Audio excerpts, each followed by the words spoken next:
Hi, everyone. We'll go ahead and get started. My name is Emily Oglesby. I'm the Director of Communications and External Affairs for the Florida Department of Economic Opportunity. I have Adrienne Johnston here with me today that is going to do a presentation on the economic data release. Just a few housekeeping. Please make sure that your microphones remain muted and your video is off. You can change those icons at the top right of the screen to do that. We will be taking questions from credentialed media today. Please please type your questions in the chat feature. You can see the chat icon also at the top right of your screen. And if you will type in those questions, the media outlet you are with, and your name, we will get to those as soon as possible. Just a side note, we will only be answering questions about the economic data release today. We will not take any questions about reemployment assistance. And with that, if you have any additional questions, if we're unable to get to your questions, feel free to reach out to my office at media@deo.myflorida.com. We will work with you and our team to get you the answers that you need. Again, that email address is media@deo.myflorida.com. I'll also add that in the chat feature. So today's presentation is focused on employment data for July 2021. Feel free to send the questions that you have throughout the presentation, and we will get to those when Adrienne finishes. So now I'm going to turn it over to Adrienne Johnston, DEO's Chief Economist. All right, good morning, everyone. At 10 a.m. this morning, the Florida Department of Economic Opportunity released July 2021 labor statistics for the state of Florida and its sub-state areas, including all metropolitan areas, counties, and large cities. These data were produced by the U.S. Bureau of Labor Statistics through a federal-state cooperative agreement with DEO. The data were collected through a combination of employer and household surveys, administrative records, and statistical modeling techniques. This morning, I will walk you through the details of the July 2021 data release, starting with the household survey. As a reminder, the current population survey is used to estimate Florida's unemployment rate, total labor force, and labor force participation rate under the Local Area Unemployment Statistics Program.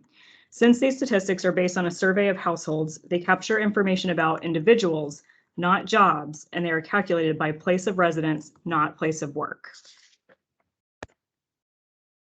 Florida's seasonally adjusted unemployment rate in July 2021 was 5.1%.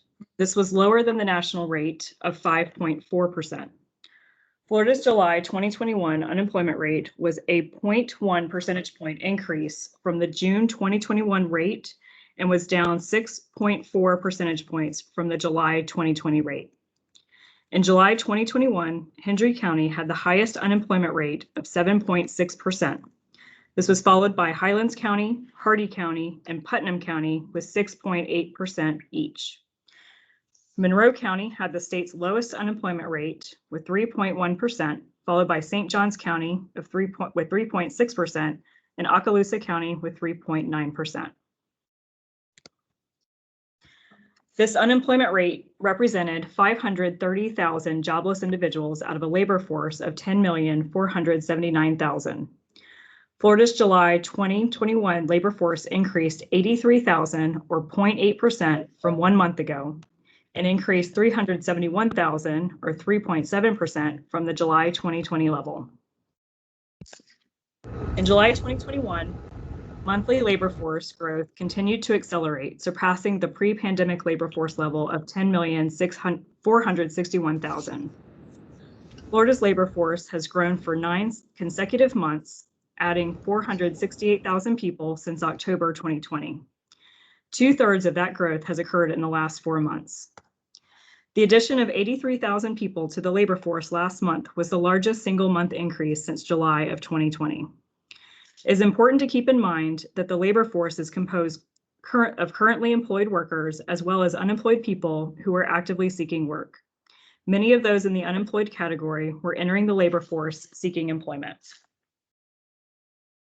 When an unemployment rate increase happens at the same time that the labor force increases, it is often a signal that people are optimistic about employment opportunities and are choosing to enter the job market. People can be categorized as unemployed for different reasons. A person may be unemployed because they lost their job. They may have quit their job voluntarily. They could be re-entering the job market, or they could be entering the job market for the first time and have not yet found employment.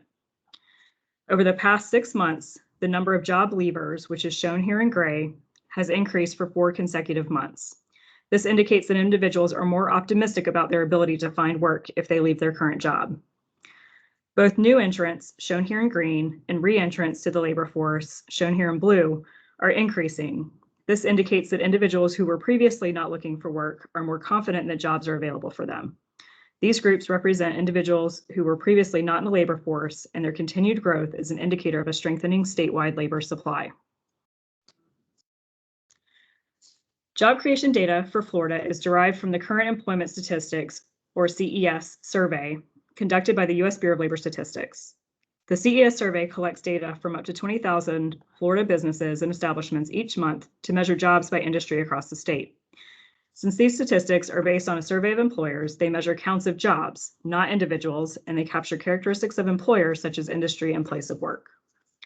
Total non-agricultural employment rose to 8,756,300 jobs in July 2021.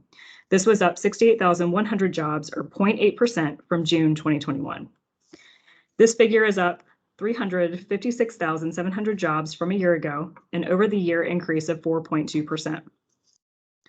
Florida's private sector non-agricultural employment was 7,659,900 jobs in July 2021, up 63,900 jobs, or 0.8%, from June 2021. Total private employment was up 379,900 jobs from July 2020. This is an over-the-year increase of 5.2%. All 10 major industry sectors in Florida gained jobs over the month. 9 of the 10 major industries gained jobs over the year.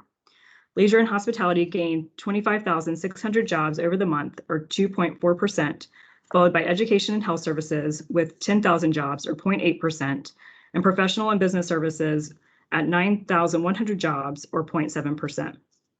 The leisure and hospitality industry has recovered 375,100 jobs in total since April 2020 and has led the state in job gains 2 months in a row. Between February and April 2020, Florida lost 1,269,200 jobs statewide. As of July 2021, Florida has recovered 953,400 of those jobs, or 75%. Some sectors are recovering more quickly than others. Financial activities has added 33,000 jobs since April 2020 and now has more total employment than before the pandemic. Professional and business services lost 134,400 jobs between February and April 2020 and has since recovered 128,000, or 95%. The information industry lost 12,400 jobs from February to April 2020 and has regained 6,900 jobs. This is a 56% recovery.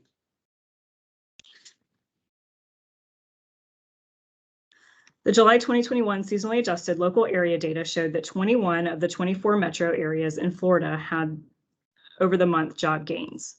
The Orlando Kissimmee Sanford MSA gained the most jobs with 10,000. The Homosassa Springs MSA grew the fastest with a rate of 1.9%. Other metro areas with notable job growth were the Miami Beach, Kendall metro area, which added 7,500 jobs, the Tampa, St. Petersburg, Clearwater metro area, which added 4,900 jobs, and the Jacksonville metro area, which added 4,100 jobs. A common measure of labor demand is online job advertisements. Although this is an incomplete picture of total labor demand, these data provide a real-time look at how many and which types of jobs employers are trying to fill. For 5 consecutive months, Florida employers have set new record highs for the number of online job advertisements in the state, peaking at 545,225 in July 2021. That's more than double the low point of job advertisements in May 2020. Jobs in the healthcare, retail, and food service sectors were among the most commonly advertised occupations over the month. And just to tie everything up, a few key takeaways from this month's job and unemployment rate release are that we have a strong labor force growth, which really accelerated over the last 4 months. Job growth has really picked up over the last 2 months, and we continue to see strong signals from employers that demand is increasing with more ads than unemployed people. That concludes my remarks this morning, and I'm happy to answer any questions.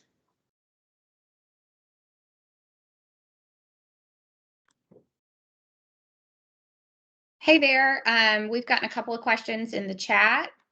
We will answer questions related to statewide numbers, and if you have any specific questions about counties, please email us and we will get back to you as soon as we can.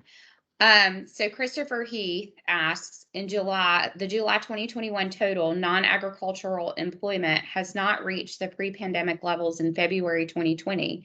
When do you expect us to get back to pre-pandemic? So it's certainly hard to pinpoint an exact time frame, but we are moving closer to that every month. What we are seeing, as you kind of saw from that last slide that I showed, is that there's a lot of demand out there. So employers are trying to hire. They have a lot of job openings. We saw record number of job ads, and those advertisements are only the ones that we see online. And often those represent more jobs than just that one that's being advertised. So we know there's a lot of demand out there, and we expect to see as employers continue to increase in hiring, that we'll get back to those pre-pandemic levels soon. So Jake Stofan with Capital News Service asks, there's been a lot of talk lately about staffing shortages in healthcare and education. Any ideas about what might be driving this? Is it a lack of viable employees or something else? So I think we're really seeing that across all industries. I haven't seen quite a standout industry when you dig into the data. Every job category, class, industry, sector is experiencing some level of tension in the labor market. And so we see that again with those increasing job ads, record numbers, and it's a variety of factors. I think one thing to keep in mind is we experienced a significant event last year where there was a major disruption to the labor market. And while the recovery has been relatively quick compared to that event and compared to previous recessions, it does take time for employers and employees to connect back in the labor market. So things are continuing to increase. We're continuing to see people move back into the labor force. They're encouraged to find work. And it just takes a little bit of time for those connections to be made. Thank you. So Christopher Heath asks, have we seen any impact from the Delta strain of the COVID-19 virus and the current outbreak? So far, we do not see any impacts in our data on the labor market. Nilda asks, can you clarify the percent of individuals characterized as job leavers? It's a great question. So when each month when we look at the number of individuals who are classified as unemployed, we have 4 categories that we break them down into. One of those is job leavers, and that is a group of individuals who were previously employed. So they had a job in the last month and they chose to leave employment. We don't have reasons specifically on why they chose to leave, but what we've found over the years is that that's typically an indication of confidence in the labor market. So they believe that it's a good time to leave their current job and that they're likely going to find a new job soon. So one thing to keep in mind with that category is that they've left their job, but they are still actively seeking work. So they're not retiring, they're not leaving the labor force, they're still actively seeking work. So they're confident that they're going to find something new soon. So Christopher Heath asks, do we know what areas within leisure and hospitality are lagging? Is it cruise lines, theme parks, hotels, or restaurants? So we can look at the details, and I can we'll look into that this afternoon and get back to you with some of that information. Greg Angel asks, what does the data show about the size of the Florida workforce now compared to pre-pandemic? Example, if last month we had 300,000 fewer workers, now compared to pre-pandemic, how many potential workers do we have now compared to pre-pandemic? So we have more workers than we had prior to the pandemic. So I don't have the exact number off the top of my head, but it is in the slides. And we know that we have actually exceeded the February 2020 level of labor force, which means that there are actually more potential workers and current workers out there in the labor market. So what does the data say about the effects ending the extended federal unemployment benefits? What is that effect is that having on people returning to the workforce? So if you go back to May, so April, May, we were seeing increases in the labor force, significant increases in the labor force. But then when you look at June and July, we actually saw a higher uptick in people joining the labor force. So that's probably an indication of positive impacts there. We also see that job growth increased significantly over those 2 months. So when you put it all together, we see continued growth in jobs and continued confidence of people moving into the labor force. So Dave, with Florida today, how drastic would you say is the shortage of the labor force compared to unfilled jobs? And where do you see the biggest problems in filling jobs? So again, it's across the board. It's all industries from what we can see are impacted. And we don't have a whole lot of industry detail on that, but what we do shows that it's really impacting jobs across all industries, all occupations and sectors. I don't think there's a standout industry that's impacted. I think a lot of employers are feeling the impacts of that. And again, it just takes a little bit of time. If you think back to the last recession that we had, it took years for people to get connected back into the labor force. And this is already happening at a much faster rate. So Heather Lee asks, have we noticed that individuals who have worked in one field have transitioned into another industry? Are we seeing any trends with that? It's a great question, and I think it's something to keep an eye on. At this time, we don't have data to show that. It's a little bit too early. The data that would provide us that kind of insight is a little bit lagged, but it's certainly something that we'll look into and keep an eye on. Okay. Greg Angel has a follow-up question on ending the benefits. So does the data specifically attribute to that ending the benefits, or could it be perceptions that we're getting past COVID? Is it a mix of multiple factors? Overall, what I can say is people are confident, so employers are hiring and individuals are finding jobs. We're seeing more people employed in July than in June. So that's all very positive, but we don't have direct questions that we ask that link it to the unemployment insurance benefits. Okay.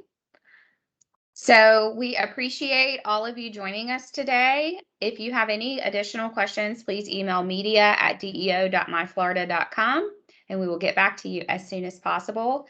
Thank you so much for joining us today. Next month's call is going to be September 17th at 10:30 a.m. So we look for that media invite or the media advisory to go out, RSVP for the call, and join us next month.